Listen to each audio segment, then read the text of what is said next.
You know what I did when I first saw him?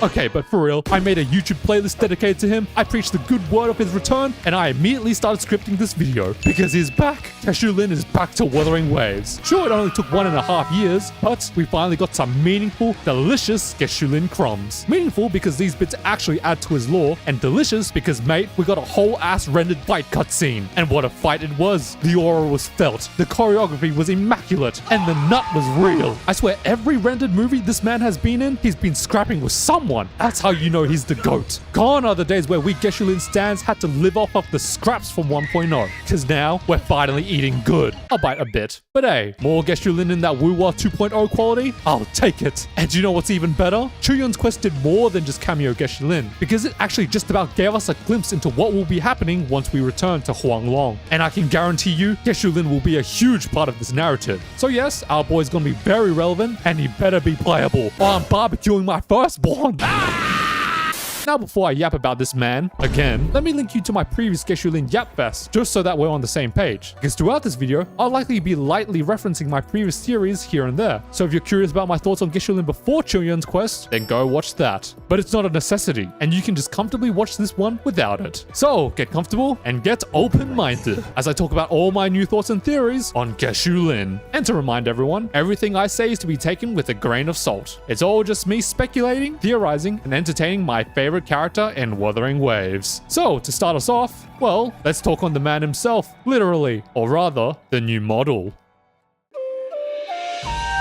Aw, look at him. Before he was the bloody general of the Midnight Rangers, there was a time where he was just a simple squad captain. And I guess during this period, he wasn't knee deep in bodies either. After all, his younger model looks pretty clean of battle scars. He's missing his iconic Toji lip cut, and his left arm is seemingly wound-free, which is very unlike his general model, whereby his arm looked like a blender accident. Furthermore, our man's been getting genuine proper sleep, considering his lack of eye bags. And then finally, and perhaps quite importantly, he doesn't have his tacit mark, which likely implies that Geshu Lin made it to squad captain on literal human talent alone. Jeez. And don't worry, I'll definitely be expanding on his strength later down. Still, as squad captain, I guess that also explains why he doesn't have his iconic greatsword yet. Just a simple Tyro Broadblade will do. But don't underestimate the Tyro series, y'all. That metal stopped a 3-pronged attack by a Sentinel Thermodian Resonator. Much like how Chuyun shouldn't have underestimated the ordinary man that was Geshu Lin. Because this dude has potential. So now let's actually appreciate his strength.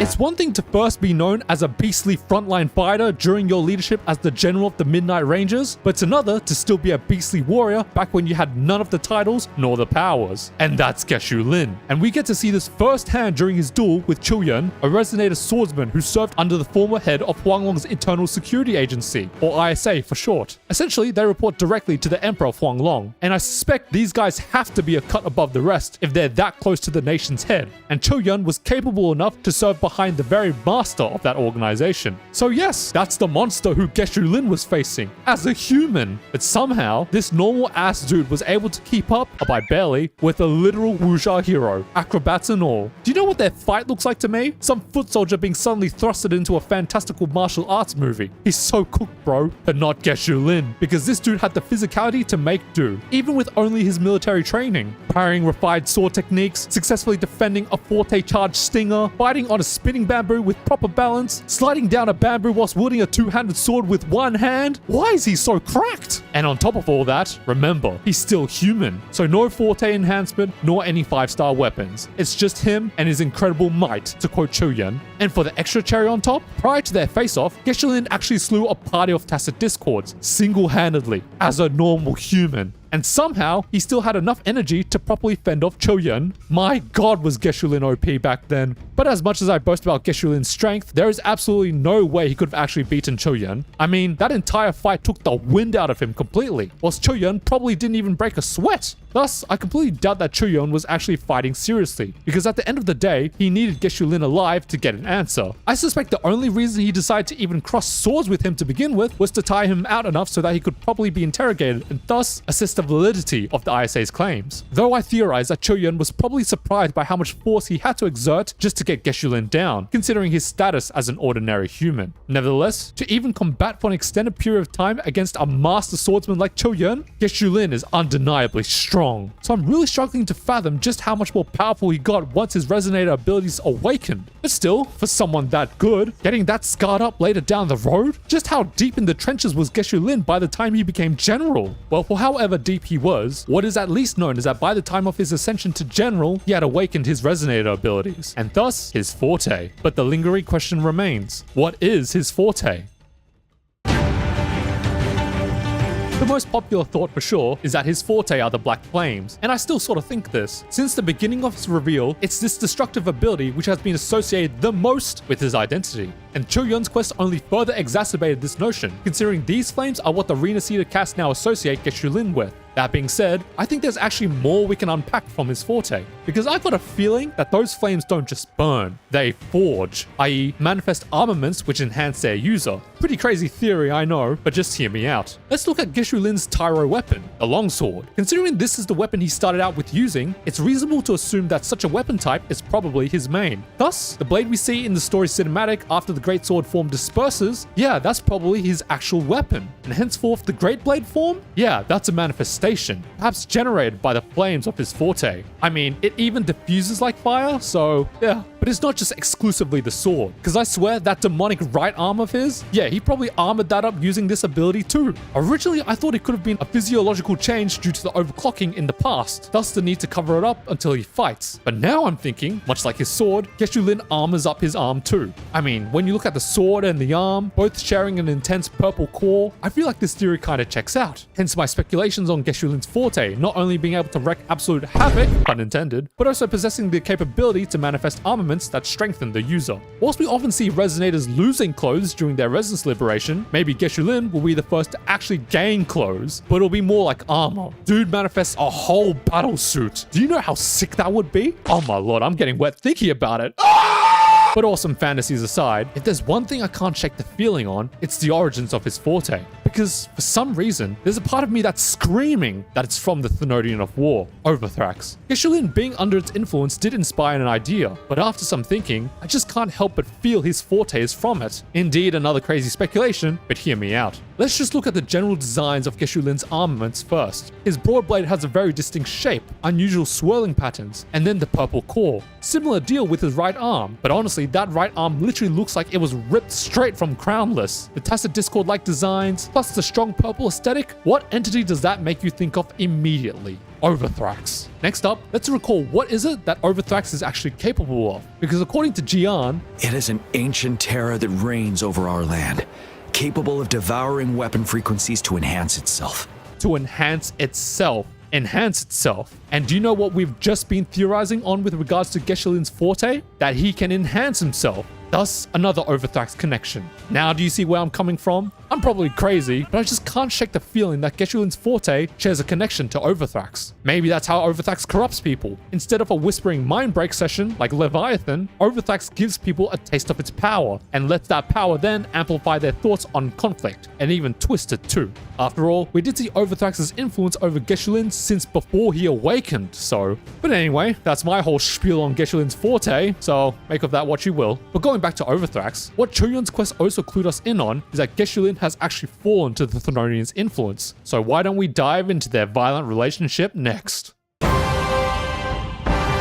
The first instance we ever see of their connection, outside Choyun's words, is here. We can literally see a glint of purple aura in Geshu Lin, followed by a slight smile when threatening Choyun with the prospect of destructive conflict. The aura, happiness at the thought of war, that's Ovathrax alright. But what was it about Geshu Lin that drew Ovathrax's attention? It was his obsession to annihilate all the Tacit Discords. And obsessions, as we have seen, are a leverage for Thenodians. Just look at Geshu Lin's Rena Cedar parallel, Fenrico. Leviathan latched onto Fenrico due to his obsession to unite the people's will. And Ovathrax? It latched onto Geshu Lin due to his obsession to destroy all Tacit Discords. If you also notice, I feel like the Thenodians are likely to be more effective at influencing those whose obsession lines up with its creed. For example, Leviathan is all about corrupting wills, which Fenrico's obsession has strong relations with. Uniting everyone under a single belief can be achieved if everyone is corrupted to one belief. And then Ovathrax is all about war, which Geshu Lin's obsession has strong relations with. Wiping out an entire species will require a huge-ass war, hence Ovathrax targeting Geshu Lin to begin with. But what about the process in real time? What do I suspect happened to Geshu Lin for him to have fully fallen to Ovathrax? Well, here's my timeline laid out. Basically, think Eren Yeager. Something traumatic must have happened in his past due to the tacit discords. Thus, Geshu Lin resolves to kill all of them, to get back at them, and ensure no one else in Jinzhou experiences a tragedy like he did. Just your simple vengeance story. And then, to action this, he joins the Midnight Rangers and carries out his goal, doing well enough to eventually become squad captain. Perhaps as captain, his ambitions, while strong, were not above the lives of those he commanded, i.e., if his comrade is about to fall off a cliff versus getting the jump on a tacit discord, he'll save the comrade first. Therefore, I do believe there was some goodness in him, unlike the situation in Jinzhou, which wasn't getting any better. In fact, it was probably continuing to spiral out of control, because there was an active Thenodian on the way, Jinzhou was missing its leaders, and Mingting wasn't really coming to help them. Hell, maybe all of Huanglong ignored them. So in essentially being left to fend for themselves, I suspect Geshu Lin's need for vengeance grows as tacit discords collect more and more victims. And that in turn causes his desire to eradicate the tacit discords to get amplified tenfold, becoming an obsession. Killing tacit discords is now all he can think about. Any other thoughts are unnecessary, because what good are they when there's still a tacit discord walking about and thus another victim to be had? And then it's this Geshu Lin that Chuyon probably confronts on that rainy night. Because despite being praised for helping save a family, Geshu Lin seemingly brushes it off and continues to concern himself with the devastation of Jinzhou thanks to the tacit discords. Why bask in the heroism of one family saved when there could be another 10 families out there in danger? So, with his ambitions basically becoming his identity, Ovathrax latches on. Because in Jinzhou, there finally exists a person whose soul has essentially become one with constant conflict. And there ain't no one more battle-thirsty than Geshu Lin right now. So, with the perfect person to enact its will, Ovathrax perverts Geshu Lin's goal and twists it to ultimately serve its will. And its influences stay with Geshu Lin to his days as general of the Midnight Rangers. If you want evidence on just how bad he got, how obsessed he was in ensuring destroying the tacit discords was everything, just listen to his phantom. We must trample the pile of corpses at our feet and push on. Keep barking orders. Keep fighting until every last one of those monsters is gone. This inhuman consideration towards his own comrades. Yeah, I'm pretty sure that's that Ovathrax corruption at work. The losses don't mean nothing if it means the tacit discords are destroyed, because nothing else matters except for their deaths. Thus, the shreds of goodness which allowed Geshu Lin to preserve humanity in front of his own ambitions are now gone. Thus ends my predictions on Geshu Lin's downfall. But my yapping on him and Ovathrax isn't quite over, because if there's something else I've also been thinking about, it's how Ovathrax actually does corrupt someone. Surely it's not the same between Thenodians, right? So I'm thinking the method lines up with their creed. For example, with Leviathan, the Thenodian of assimilation via distorted beliefs, it'll corrupt people through its unyielding whispers. Which makes sense. What better way to change someone's belief than to communicate it, relentlessly? So then, what about Ovathrax, the Thenodian of war? Well, if it wants to incite war, then what better way to do so than to give someone a weapon? A strong Forte perhaps, which will facilitate their violent ambitions and in turn, unknowingly twist them too. So yes, playing off my earlier theory on Geshu Lin's Forte, I'm theorizing that it's through this Forte that Ovathrax corrupts people. Is it a Forte that came directly from Ovathrax? Or is it simply Geshu Lin's original Forte but tainted by the Thenodian? Who knows? I just believe there's a connection there. But now that I think about it, maybe Geshu Lin might have actually known he was getting tempted with power by Ovathrax. But considering his whole ambition to kill all tacit discords no matter the cost, maybe he, like Fenrico, willingly took the power and thought he could control it. But I guess to quote Chuyon, mortals don't stand a chance against the Thenodian. You know what? Even before any resistance abilities were awakened, I have this odd feeling that Geshu Lin was so strong as a regular human because of Ovathrax's influence. If you recall with Augusta, someone with a not so spectacular Forte, one of the reasons she was able to fight so well before she became F4 was thanks to Leviathan's whispers, which sort of served as like an aimbot. So maybe Geshu Lin was a similar case too. But with that all being said, I think that ends my rambles on Ovathrax and Geshu Lin. So with my next topic, let's dive into something that's quite foundational to their relationship. I'm talking about when wills turn too strong and remain unrestrained, and becoming obsessions. As established frequently already, it's the elimination of all tacit discords, Mr. Eren Yeager headass. But after Choyun's quest, I think we can actually add some more names to that list, such as the ISA's dogs, or the corrupt officials. And honestly, just about anyone or anything that was a detriment to Jinzhou, Geshu Lin's out for your ass. But the main obsession's tacit discord extinction, so let's stick with that. Now, why do I want to dive into this topic specifically? Well, it's because when I reflect back on my previous theories video, I think there's around 4 things I want to readdress. The timing of his obsession, how his obsession obsession came to be, why it's affected him, and how much goodwill I can actually entrust in his morality. Now, regarding the timing, originally I had assumed Geshu Lin's obsessions were actually born during his time in the Midnight Rangers, but no, his obsessions had been there before his enlistment, likely during his childhood. And then there's how the obsession manifested. Originally, I completely believed with how dire and desperate the war was, Geshu Lin had to focus every single fiber of himself towards his goal to ensure he was the most effective he could be at killing Tacet Discords, thus generating his obsession. But now, whilst I still believe the above to be true, there's a new contributing factor that is factually undeniable, the influence of Ovathrax. And then there's the effect of his obsession on him, be it physiological or psychological. Remember how Geshu Lin has those very apparent eye bags? Originally, I thought this could be due to him constantly stressing over his role as general, be it the never-ending battles he has to command, ensuring he doesn't fail his fallen soldiers, etc. But now, maybe the stress wasn't so human. Maybe it's a lot simpler than all that. Maybe dude is so obsessed with killing Tacet Discords that he can't sleep, because it's genuinely all he can think about. Maybe he willingly cuts down on sleep just so that he can open more time to killing more Tacet Discords. Well, whether that is the case, if there's a last point to touch on, it's in my goodwill in his morality, or rather, lack thereof.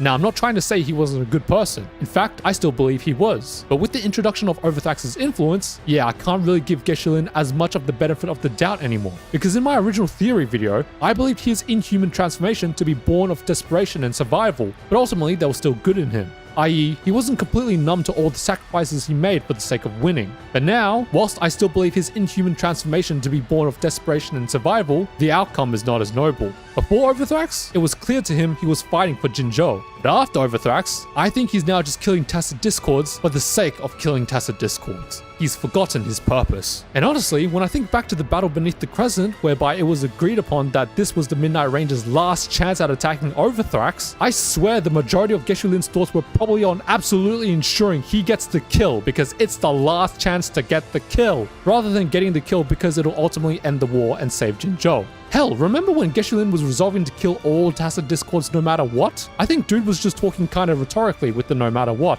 I think it's more like he'll go to very great lengths, but not at the cost of others. But after fully falling to Ovathrax, yeah, I think that line became literal. So that's all my updated thoughts on his obsession. But if I'm to bring up one more thing, it's regarding a thought in my previous video, whereby I assumed Geshu Lin's whole obsession was around victory, not necessarily the defeat of Tacet Discords. Now, whilst you are technically right, I wouldn't say I was completely wrong either, because to Geshu Lin, victory was synonymous with the elimination of Tacet Discords. Thus, it's really a nothing burger to call it out. But still, what cannot be denied is that Geshu Lin, in falling victim to the whispers of Ovathrax, in adjusting to the madness of Jinzhou's chaos as best as he could, bested a harmful obsession that, well, fueled your fight against the Thrunodian. But in the end, they're the very things that brought you down. Which they did. But you know who's gonna raise our boy back up again? Me.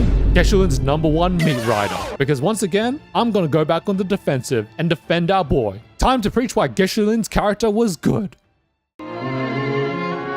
Before Ovathrax, I genuinely believed Geshu Lin carried a good heart, but the Geshu Lin after fully falling to Ovathrax? No, because mate, this version of him is literally not him. It's the Thrunodian's version of him. So really, just about anything and everything coming out of this Geshu Lin, I'd struggle to defend. Unless we receive some information that during this time, there was a tiny part of Geshu Lin's goodness trying to fight Ovathrax's control, but I digress. So, why am I so confident in Geshu Lin's good nature? Well, if I'm thinking about sentiments alone, everything Geshu Lin did was for Jinzhou's sake. When Cho Yun's questioning him, he groans over the border being in chaos, and you can tell that his hatred for the ISA and Tacet Discords and corrupt officials stems from them being responsible for making Jinzhou like this, a nightmare. And then of course, those things are killing our people. I won't let that stand. His whole ambition to kill all the Tacet Discords primarily came from wanting to protect Jinzhou, and that's noble. But then, what about an outsider's perspective on Geshu Lin? What did Cho Yun think?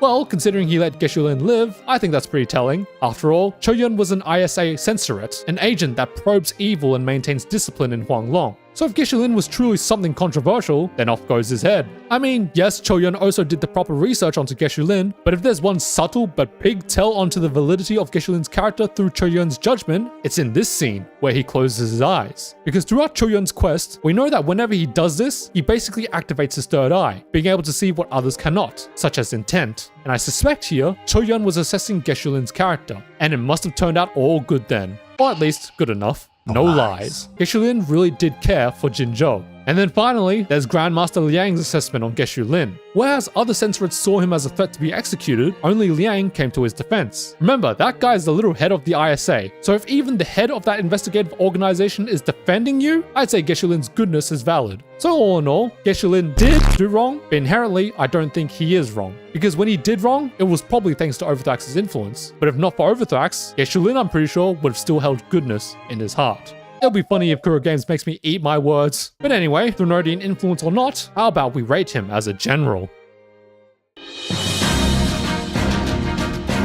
I'm only bringing this topic up for discussion mainly because I got a good feeling his obsessed urges to kill Tacit Discords could have affected his leadership style. Originally, I thought dude was, albeit a battle maniac, still a competent strategy following general, and honestly, I still think this. After all, in the Retroact rain sequence, soldiers under Geshu Lin's command were literally discussing battle tactics before launching the assault. And then there's Jian, who seemingly talked to Geshu Lin in a respectful manner, which I don't think would have been the case if Geshu Lin was a general that threw lives away with every battle. But now, with this confirmed information on Geshu Lin's unnatural obsession with killing Tacit Discords, I think I'd like to expand on my original thoughts. Yes, he was a general that fights with strategy, but if things weren't going to plan, and the enemy was that important to kill, then yes, I believe Geshu Lin would have willingly thrown every resource imaginable to eliminate the threat. And the most prominent example of this is the battle beneath the Crescent. Because the whole motive for that final stand happening was because that was the Midnight Rangers' last chance at organizing another attack against Ovathrax. The last chance. If they fail to end the Thrunodian here, then they'll probably never get another chance as good as this one. So when you consider this, and the fact that Ovathrax is the literal final straw of Geshu Lin's inhuman ambitions, yeah, there is absolutely no way in hell anyone's retreating from that fight. I could totally see Geshu Lin destroying his entire army and himself to see to it that Ovathrax was defeated that day. No retreat! It's fight or die! It's unfortunate because in my original theories video, I thought his final stand came from his necessity to defeat the enemy as soon as possible as to avoid potential future casualties. But no, it probably wasn't as noble as that. It's likely that his need to kill Ovathrax just came from him wanting to fulfill his obsessions. That's it. Ah, my goodwill. Thanks, Ovathrax. Now, I'm not going to deny the possibility that Geshu Lin might have simply been a general that brawled his way through every fight. Maybe it's simply because of how many battles he won doing that he became general. After all, times were desperate and Jinzhou needed someone strong in the top position. And maybe he continued to do that once becoming general, because with every battle he fought, he'd be so good that the casualties from his reckless actions were unnoticeable. But of course, his winning streak would eventually meet its bloody end once the battle beneath the Crescent came through. Well, for however he led, I don't think he even needed to have an official rank in the military for people to follow him. So then, why would people rally behind Geshu Lin? Well, before I answered that, let's first acknowledge what the hell was happening in Jinzhou, or more specifically, the isolated sorry state of Jinzhou. No help from Ming Ting, no central resonator, no magistrate, and an oncoming Thrunodian. What the hell, man? But guess who's been madly fighting directly at the threat? Geshu Lin. He's been doing it since the start of his career in the Midnight Rangers probably, and he'll continue to do it until every last one of those Tacit Discords are dead. And that's verbatim, by the way. With such a fierce mindset, in a time where things feel hopeless, you have to understand just how significant of a force that can be. The morale. Geshu Lin is the little hope that Jinzhou can come out on top of this chaos. Follow him, and you'll absolutely see the light of day again. And for the cherry on top, I'm betting you he was probably the strongest warrior in Jinzhou at the time too. So really, I don't think dude had to even be in the Midnight Rangers for people to follow him. He's got that local folk hero clout. Because if he doesn't, who will? But of course, as we learn, he eventually does join the Midnight Rangers and makes it all the way to General. And as General, did you know he's the first of all Midnight Ranger generals to actually fight on the front lines? Did you know that he ensured non-resonators were properly equipped with weapons that could combat Tacit Discords? Did you know his troops were disciplined as hell? Did you know he's crazily OP? Basically, your chances of surviving a fight are pretty good if you're fighting with Geshu Lin. And I assure you, when you're going to battle with a beast like him, the confidence will be immense, and so will his performance. So why wouldn't you rally behind this dude? Mental instability? But hey, just disassociate from the Delulu and you'll be fine. But speaking of dissociations, why don't we pivot away from Geshu Lin and actually speak on Jinzhou's devastating situation? Because this is something I cannot ignore. Outside Ovathrax, it is in their city's isolation and Huanglong's inaction, which are also significant contributors to Geshu Lin's character development. So let's talk on it. The Isolation of Jinzhou.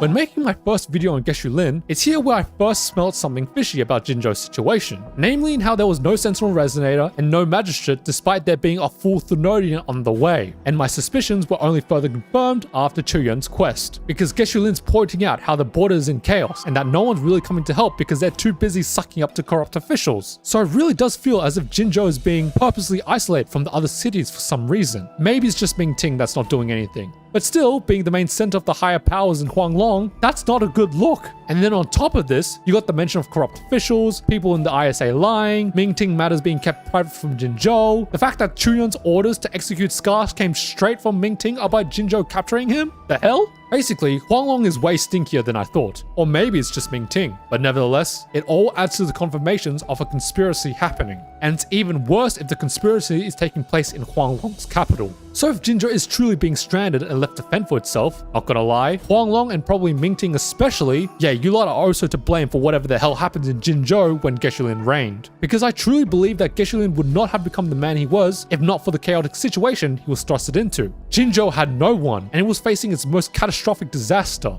Thus, in desperate times leading to desperate measures, you get Geshu Lin. Not gonna lie, I swear anyone outside of Jinzhou, I don't think they genuinely understood how crazy things were. I say this because when Chuyun was talking with Geshu Lin, I swear to you there were probably some lines which got Geshu Lin thinking, the hell's this dude on about? You wield incredible might, but such strength demands restraint.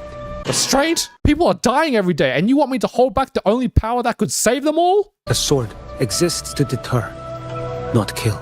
My ass it deters. You think these tacit discords are deterred? Nah, they dead. And I need them dead if I want to save Jinzhou, so shut up. If you've got the luxury to dwell in philosophies, then I don't think you understand the urgency of Jinzhou's situation. It's kind of like an understaffed consulting project. But it does make you wonder, what was the purpose? Why subject these people to all of this? Why even do this? Just simply, why? I've got two main theories, but I have some more confidence in my first, so let's start there. My first theory, it's the Fraxes at it again, but their schemes in Huanglong are a bit of a long game. I got a feeling their goal here was to probably continue their investigations into the artificial resonator awakening process in order to manufacture a Thenodian resonator. So here's their game plan. Infiltrate the official seat in Mingting in order to isolate Jinzhou, the city with the Thenodian of War. This then thrusts the area into a very fight or die situation, which should, if their studies in human nature are correct, eventually give birth to an Eren Yeager type of character. And then with this Eren, Ovathrax will target them, and hopefully through its influence, the Thenodian will have a new vessel, and thus give the Fraxes more clues on how to achieve a Thenodian resonator. And now we come to part B of their plan, or maybe their failsafe because Rover stopped Ovathrax's rebirth. Assuming they've somehow managed to wake up Eren, and he becomes a vessel for Ovathrax or something, they need war, because that's what Ovathrax strives off of, and the Fraxes like an active Thenodian. So let's cultivate the seeds of conflict by inciting Jinzhou to fight against Mingting through Geshu Lin. Civil war. Because remember, it wasn't just the tacit discords that were causing problems. Jinzhou was isolated, thanks to the ISA, thanks to the corrupt officials, and thanks to everyone that turned their back on Jinzhou. Thus, thrusting Mingting and maybe even all of Huanglong to war. And that's my Fraxes theory. But here's a little brainwave. Maybe the reason Mingting was acting so secretly was because their nation got infiltrated by the Fraxidus. After all, it was the Grand Marshal herself that ordered Chuyun to execute Scar. The Emperor didn't order it, nor did the ISA. So maybe she herself was aware of the Fraxes being deeply rooted in Mingting, and thus had to take her own measures. But I'm digressing. Now as for my second theory, this one's a bit of a goodwill one. But essentially, what if isolating Jinzhou had all been on purpose, but not by Fraxidus means? I literally mean Mingting and the other states purposely left Jinzhou to fight for itself, to avoid a fate where all of Huanglong would be decimated. Hear me out. We know that Huanglong, like Septimon, possesses some talents in clairvoyance, based on the prophecy that Chuyun received when aiding Rina Sita. Furthermore, Hu Ling, a native of Mengzhou, is a literal diviner. Her abilities are based around Feng Shui and Confucianism. So what if they also saw that during Ovathrax's invasion, there was no other solution found but to let Jinzhou take the fall? Maybe Geshu Lin's aggression was a necessity to obtain a future where Huanglong could live another day. Who knows? But admittedly, this is a very far-fetched theory. After all, if you're relying on one guy to deal with your Thenodian problem, I hope you have a failsafe in case that man comes back for your ass. But regardless of my theories, what Chuyun's quest did also outline for us is Geshu Lin's reason for returning to Wuthering Waves. With the tacit discords off of his hit list, next up is the ISA, then the corrupt officials, and then honestly who knows, because the next time we're meeting Geshu Lin, he's probably going to be a Thenodian entity. So I'm expecting a no quarters bloodbath in Mingting. Geshu Lin's vengeance has now turned on them, and it wouldn't surprise me if Jinzhou was somehow involved in that battle too, because perhaps some share similar beliefs to Geshu Lin. It's thanks to the capital that Jinzhou suffered as they did, so now they're gonna feel their dread. Mingting to this day is still acting kinda sus around Jinzhou, so I wouldn't be surprised if a civil war were to actually break out. Or maybe Jinzhou, Mingting, and all Huanglong will collaborate to resolve the Fraxis' infiltration, and then ultimately lead to the skirmish of a lifetime, Geshu Lin versus Huanglong. That's what I'm talking about. But whether it's a civil war or collaboration, we'll be seeing a whole new cast of people, like the Grand Marshal for example, the little head of Huanglong's Ministry of War. Do you know how significant that is? Of all the military organizations in Huanglong, she is at the head of all of them. I swear to God, this chick's probably a Sentinel Resonator, and or an extremely powerful individual too, because she's the nation's head of war. So either she's a decorated warrior or a genius level strategist. And then you got the Emperor being mentioned, the central leader of Huanglong entirely. You know what I'm thinking with the Emperor? Maybe the Emperor, or their bloodline, was the original Sentinel Resonator before the Sentinel decided to split itself. Maybe there's some kind of political struggle in Huanglong whereby a part of Mingting wants to return all of the central power to the Emperor or something. Could that be why Mingting's acting so weird to Jinzhou? But that's my speculations on the new cast. But what about the old cast? Obviously Chuyan must be making an appearance again, or he is the one that is most resolved to properly end Geshu Lin's life. But do you know who might be there to stop him? Jian of the Midnight Rangers, the guy who will always secure the safety of his comrades. And there was a time when Geshu Lin was a said comrade. For certain these two must make an appearance, as they are the two figures currently most tied to Geshu Lin. But of course, I'm expecting to see some of the 1.0 cast too. Let Sanhua meet her uncle, let Jinzi greet the man that both saved and destroyed Jinzhou. Let Danjin get some screen time, goddammit. Although I'm not going to complain if you want to bring everyone from 1.0 into this return to Huanglong. Sure, it'll extend the story, but I love their character interactions, and I want to see Kuro Games redeem the 1.0 cast through their upgraded story quality. Hell, cameo the Green Cedar cast too, because we all know Cantarella's got connections. But ultimately, when Geshu Lin does come back, he'll be an extremely significant figure, key to unraveling the plot unfolding in Huanglong's new epic. And I cannot wait to see that all. Alright, time for some quickfire thoughts before I end this Yap Fest. Not gonna lie, I still cannot shake the feeling that Sanhua and Geshu Lin are somehow related. I mean, to quote myself again, this is due to their similar designs. Grey hair, dark clothes, beaded accessory, expert fighters. Maybe the two are part of some ancient warrior clan or something? And then we got Geshu Lin's fighting style, which originally I attributed to Kamui and Kamu from punishing Grey Ravens. And whilst I still do, that's probably when Geshu Lin's weapon is in its enhanced form. In the normal longsword version though, I'm gonna predict his fighting style to take real life inspirations from the long Chinese curved sword, the Miao Dao. Not every long curved sword is a katana, guys. Come on. Next up, and this is a me preference, I do want to see Geshu Lin vulnerable. I mean, it doesn't have to be in the story, it can be in his Resonator showcase. Still, just show our man being weak, because for the entire time we've known him, he's always been fighting, strong-willed, defiant in the face of death. So I just want to see him with his guard down, to help balance out the betrayals. After all, the more dimensions to a character, the better, so long as it's executed right, which I have no doubt Kuro Games will do. And with that all being said and done, thank you for coming to my Geshu Lin TED Talk. As I said in my previous video, they gotta let this character cook. And based on what we've seen of the cooking so far, oh yeah, Geshu Lin's gonna be a whole ass Michelin buffet and I'm about to eat. But if I am to predict Geshu Lin's end, I can see him dying. I can see him being rendered into a peaceful coma. I can see him just retiring and chilling by the Black Shores. Just some kind of fate which lifts the lifelong burden of conflict from him. Because, assuming from my predictions on his characters are right, I don't think he's ever had a break from fighting. Thus, his story's end should be one where he is liberated from it, whatever that may be, and hopefully regain his humanity too. But Kuro Games, don't take away his playability, I swear to God. So here's my capital declaration. The patch that Geshu Lin becomes playable, I will do a face reveal. And I'll try to S6R5 him too. It's not much, but I simply wish for Kuro Games to understand how far I'll go for this man to be playable in my hands. So make him playable, Kuro Games. Do it. But in any case, this has been your boy Tomotoki yet again, yapping your ear off on Geshu Lin. Would love to hear your thoughts and theories in the comments below. Follow my socials if you want to keep up with your boy, and like and subscribe if you want more from your boy. Much love, and take care.